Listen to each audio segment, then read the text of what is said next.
ज्या विद्यार्थ्यांना 2026-27 मध्ये पंडित दीनदयाळ उपाध्याय योजना म्हणजे स्वयं योजनेसाठी जर फॉर्म भरायचा असेल तर त्यांच्यासाठी महत्त्वाची माहिती उपलब्ध झालेली आहे।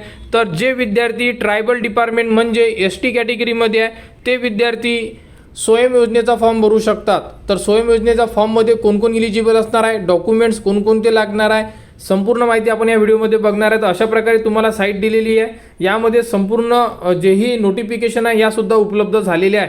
तर यामध्ये बघू शकता तुम्ही एक नोटिफिकेशन आलेली आहे ज्यामध्ये स्वयं योजनेबद्दल संपूर्ण माहिती विद्यार्थ्यांसाठी उपलब्ध करून दिलेली आहे।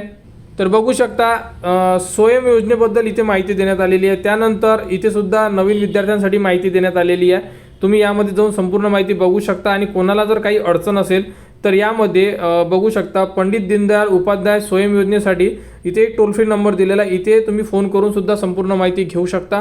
या कॉलला फोन करा, रिस्पॉन्स मिळतो, यांच्याकडून तुम्ही संपूर्ण माहिती घेऊ शकता। कारण की स्वयं योजनेचा फॉर्म तुम्ही डायरेक्टली भरू शकत नाही आहे, सर्वात प्रथम तुम्हाला हॉस्टेलचा फॉर्म भरावा लागतो। जर हॉस्टेलला तुमचा नंबर लागला नाही तर तुम्ही स्वयं योजनेमध्ये तुमचा जो फॉर्म आहे हा ट्रान्सफर केला जाणार। क्लिअर, याबद्दलचे परिपत्रक आहे हे सुद्धा तुम्हाला याच व्हिडिओमध्ये आपण डिस्कस करू। पुढील व्हिडिओमध्ये आपण फॉर्म भरण्याचा व्हिडिओ म्हणजे जे विद्यार्थी एसटी कॅटेगरीमध्ये आहेत त्या विद्यार्थ्यांनी कमेंट्स अवश्य करा, कमेंट्स करसाल तरच मी तुम्हाला फॉर्म भरण्याचा व्हिडिओ उपलब्ध करून देण्यात येणार आहे। कारण की आपल्याला माहीत असणं गरजेचं आहे की किती विद्यार्थी आहे की जे एसटी कॅटेगरीमध्ये आणि त्यांना हॉस्टेल किंवा स्वयं योजनेचा लाभ पाहिजे आहे। तर तुम्ही कमेंट्स करा की फॉर्म फिलअप व्हिडिओ म्हणून, ठीक आहे। जर जे विद्यार्थी फॉर्म फिलअप व्हिडिओ अशा प्रकारे कमेंट्स करेल आम्हाला सुद्धा समजते की किती विद्यार्थी आहे आणि व्हिडिओ बनवायचा किंवा नाही बनवायचा। क्लिअर, तर बघू शकता विद्यार्थ्यांना वसतिगृह प्रवेशासाठी किंवा पंडित दीनदयाळ उपाध्याय स्वयं योजना अर्ज सादर करताना विद्यार्थ्यांनी घ्यावयाची खबरदारी आणि पालकाचे घोषणापत्र आणि विद्यार्थ्यांचे घोषणापत्र साईट दिलेली आहे। त्यानंतर विद्यार्थ्यांना पंडित दीनदयाळ उपाध्याय स्वयं योजनेसाठी थेट स्वतंत्र अर्ज करता येणार नाही। जर आपली निवड वसतिगृह योजनेसाठी झाली नाही तरच आपल्याला स्वयं योजनेत वर्ग केले जाईल म्हणजे ट्रान्सफर केले जाणार आहे।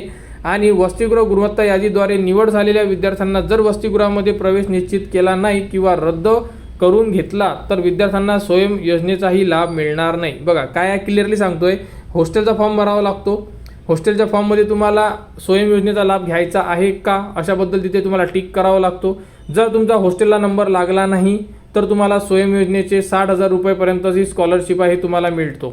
क्लिअर, त्यासाठी तुम्हाला 28 तारखेपर्यंत फॉर्म भरण्यासाठी डेट देण्यात आलेली आहे। तर सर्वात प्रथम तुम्हाला स्वयंचा फॉर्म नाही भरायचा, तुम्हाला फॉर्म भरायचा तो म्हणजे हॉस्टेलचा। जर तुमचा हॉस्टेलला नंबर नाही लागला तरच आपण पंडित दीनदयाळ उपाध्याय योजना स्वयं योजनेचा फॉर्म भरू शकता। एसटी कॅटेगरीसाठी हा व्हिडिओ बनवण्यात येत आहे, बाकी कॅटेगरीचा उल्लेख नाही आहे यामध्ये। क्लिअर, तर अशा प्रकारे हे परिपत्रक आहे। आपल्याला आधार ऑथेंटिकेशनवरून प्रोफाईल रेडी करायचं आहे।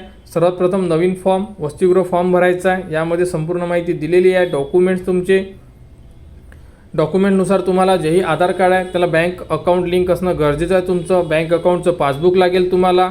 अशा प्रकारे संपूर्ण डॉक्युमेंट्स ओरिजिनल अपलोड करायचे आहे। कॉलेजमधून तुम्हाला बोनाफाईड सर्टिफिकेट आणायचं आहे।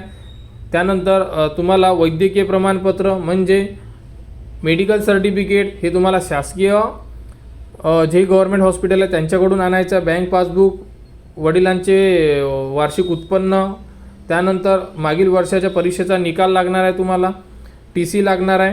अशा प्रकारे संपूर्ण डॉक्युमेंट्स आहे, गॅप असेल तर गॅप लागणार आहे। तर अशा प्रकारे डॉक्युमेंट्स रेडी करून ठेवा आणि फॉर्म भरायचा असेल तर नेक्स्ट व्हिडिओ आपण तुम्हाला फॉर्म भरण्याचा देऊ, तर त्या प्रकारे तुम्ही फॉर्म भरू शकता। साईट दिलेली आहे बघा, swayam.mahaonlinegov.in या साईटवर भरायचे आपल्याला।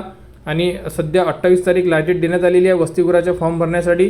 तर लवकरात लवकर आपले फॉर्म भरा आणि हे जे घोषणापत्र आहेत 2 हे सुद्धा फॉर्ममध्ये अपलोड करायचे आहे। हे जे पालकांचे घोषणापत्र आहे त्याचप्रमाणे बघू शकता हे आहे विद्यार्थ्यांचे, हे डाउनलोड करून फिलअप करून घ्यायचे आहे तुम्हाला आणि यामध्ये सिग्नेचर आणि तुमचे नाव लिहायचे। हे हॉस्टेलच्या जे फॉर्म भरणार आपण त्यामध्ये आपल्याला अपलोड करून घ्यावे लागणार आहे, कारण हे सुद्धा डॉक्युमेंटच्या लिस्टमध्ये आहेत त्याप्रमाणे। तर अशा प्रकारे परिपत्रक आहे।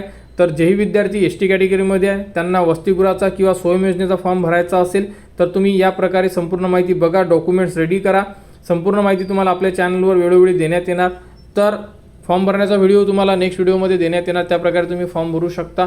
फक्त एवढंच आहे की एसटी कॅटेगरीवाल्यांनी प्रेझेंटली लावा किती विद्यार्थी आहे तरच आपण व्हिडिओ बनवू। जर विद्यार्थी कमी असेल तर आपण व्हिडिओ नाही बनवणार आहे, कारण की तेवढे विद्यार्थी नाही राहत त्यामुळे। पंडित दीनदयाळ उपाध्याय स्वयं योजनेबद्दल जी पुढील अपडेट असेल ती तुम्हाला आपल्या चॅनलवर देण्यात येणार। त्यासाठी आपल्या चॅनलच्या कनेक्टमध्ये राहा, चॅनलला सबस्क्राईब करा व हा व्हिडिओ इतरांपर्यंत शेअर करा।